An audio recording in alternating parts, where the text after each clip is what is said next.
This is something I found last night. I didn't even want to do this for the show. Well, I mean, I did because I set it off to the side, but I wouldn't decide because we already talked about furries and weirdos and all these creeps and fucking little pedo adjacent communities. I want to show you this again. This came as a result of, and there's something kind of cool. There's something kind of cool about having a channel that has slowly broken into, because we all support one another, which is a good look. It really is a double-edged sword, like what we do for each other. And look, I'll say this: we have one of the best communities ever. We genuinely help one another.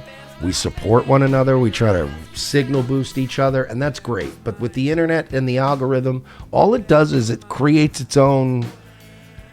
It creates sort of a what is it? A partition? Would you say? It's called the Mersh Effect. We all end up kind of like instead of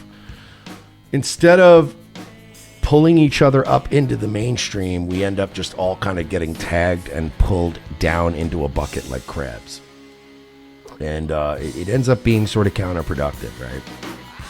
So we all have, like, you know, if Steel Toe or like Ethan Ralph does something, you know, if John says something, if Royce or if JJ Stoner or Frozen or Pessy or Virgie, AP, we all kind of, hey, go over there, man, go check out our boys, right?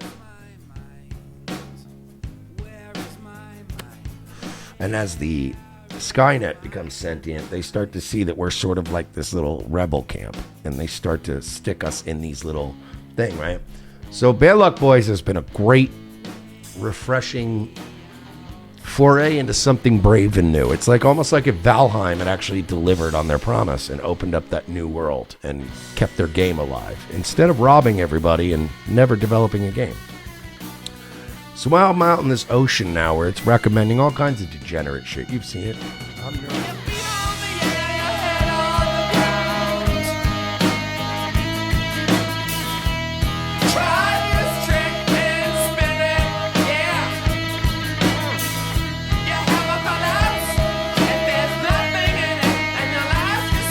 It's called the Mersh Effect.